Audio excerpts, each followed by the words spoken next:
Order up Shillong, Meghalaya's very own food delivery service. Order your favorite local cuisine, Indian Tylli, Chinese delicacy and many more from the comfort of your own home.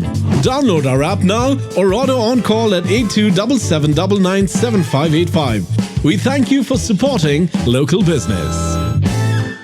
Ka Sorkar Jylla hak jinglang kun hun menteri kala Mynjur ki lightly ki policy bakan thop tourism policy araja arfulai state organic and natural farming policy par ke Meghalaya advertisement policy araja arfulai umitri rangba ka Jylla konrat kongkal sangma ulai thoru ba nalo kite ki policy ka kun hun menteri kala Mynjur banwanra ya ka drug reduction and elimination and action mission par ke commission kalong ban bo thong na kamta ban pelong ya ka Jylla ka balait now drug Hakabede baka tourism policy umati rong ba ulong ba ya kani ka policy ban kintio hakakam jongo kai perthai la thau ningkong house name araja khatway ban hadin jong te usnem kelami shibun ki jingkala hakikam jongo kai perthai kabla pelong ya ka Sorkar ban chimkya ban wanra ya ka policy ka bai hab bat kene ka por ka bamenta ulong ba kani ka policy ba ka Sorkar ka wanra kan khmi nakamda ka jing penne pensa ya ki jaka jongo kai ban wanra ya ki lat yo kam yo jam nakamda ki nong song snong bat kumjuru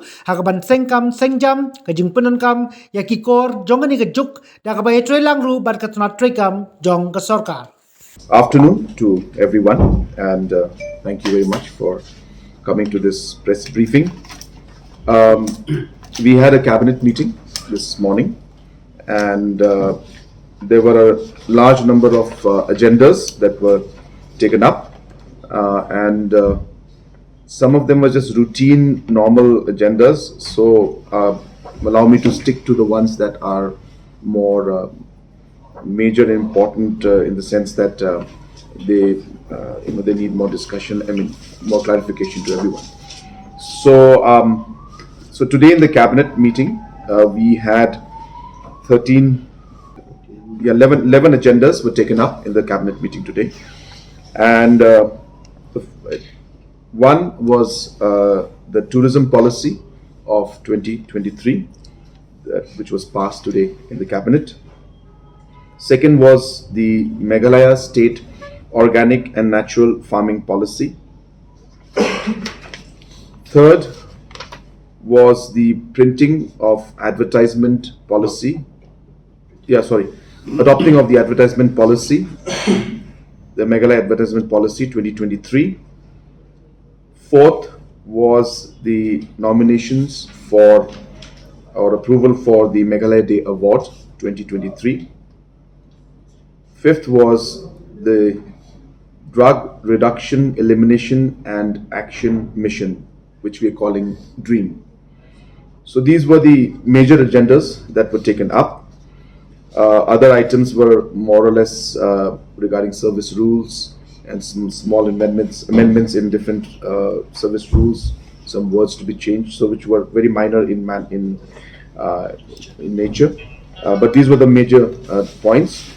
And out of these, the main ones, of course, were the tourism policy, the organic farming policy, and the Meghalaya advertisement policy, and the DREAM project. So I'd just like to stress a bit on these. Number one, of course, is the tourism policy 2023. As you're aware, the last tourism policy was made in 2011, and since then the tourism industry and the sector has changed a lot. And hence we felt the need to improve it and adapt it to the current situation. This is a very, very detailed tourism policy where a lot of consultation has been done by the department, and we have come out with this. And we have also placed this in public domain already. So I'm sure most of you have seen it and have gone through it. The second very important policy was the Meghalaya State Organic and Natural Farming Policy. The idea was that though there is effort towards going to organic farming, but a proper structured system, policy, certification agencies, different kind of programs, policies to be made and done, and actions to be taken were not really properly organized and properly put into a policy. So therefore, this particular policy will give a complete structure to how we would move forward in terms of our organic mission and in terms of organic farming in the state. Third, of course, is the Meghalaya Advertisement Policy 2023. And as you are all aware, because of the absence of this policy, there was a lot of ambiguity when it came to aspects of advertisement, especially for the press and media fraternity, and which caused a lot of delay in the payments. And therefore, this policy has come up after deep consultation with all the stakeholders, and it was passed today in the cabinet. The Drug Reduction and Elimination and Action Mission, which is a dream mission, which is again a goal and a target by the government to ensure that this particular aspect of substance abuse is taken up in a much more structured manner and in a mission mode manner. And hence, this will be worked by taking all different departments into confidence, and different aspects of rehabilitation centers, of giving counseling, along with working with the police department on how to ensure that the inflow is contained, and all other aspects that are to do with substance abuse have been worked out in detail in this mission mode program. And the objective, of course, is to make Meghalaya drug free. The last important item which I just mentioned was regarding the Meghalaya Day Award, and I would like to just read out the names of the winners or the people who have been awarded for the Meghalaya Day Award. So the Uturot Singh Award will be, which is for art and literature. The person who's been awarded is Srimati Sweetimon Rinja. Second, for the Pathogan N. Sangma Award for Social Services, the awardee is, person who's getting the award is Dr. Jennifer Basaimet. The third, which is the U Kyong Nangba Award for Sports and Games, the award is being given to Shri Klingson D. Marak. So these are the three awardees, and these awards, as you are aware, will be given out on Republic Day. See, FDI is something that is in general happening, and of course, we are. I didn't mention all the points because it would have taken a lot of time. But the private sector participation is also very much a part of this entire policy, and the FDI is just a general thing, which in any case is also happening without it being specifically mentioned, but. Just to give you a sense, we are specifically mentioning about how the private sector participate, not just FDI, but the private sector, how they will play a role.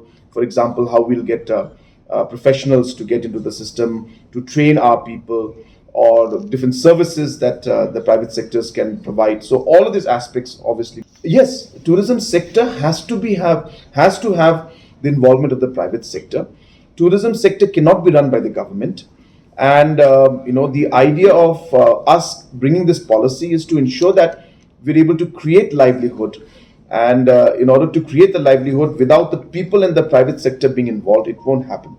So definitely, government, we've maintained, should not be in the business of running different programs. We should be providing, and we should be only facilitating the entire process, and the rest of the things should be run by the private sector. No, obviously our target is to increase the overall, the contribution of the tourism sector into the GDP. It is, of course, I don't have the exact numbers right now with me, but it is below 10% in terms of the contribution to this to the entire GDP, state GSDP.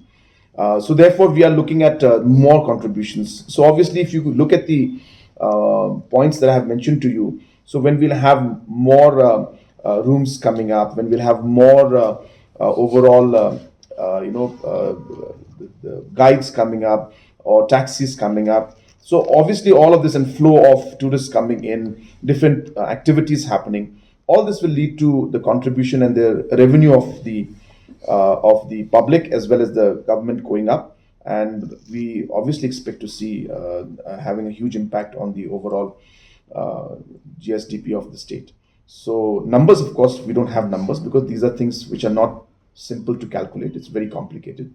But definitely, the whole idea of having the structure and this policy is to ensure that the contribution of the sector is much more than what it is today. So yeah, so that's the whole idea of coming out with this particular policy, is to ensure that this certification is something that people will not have to go too far. The Bioresources Development Center.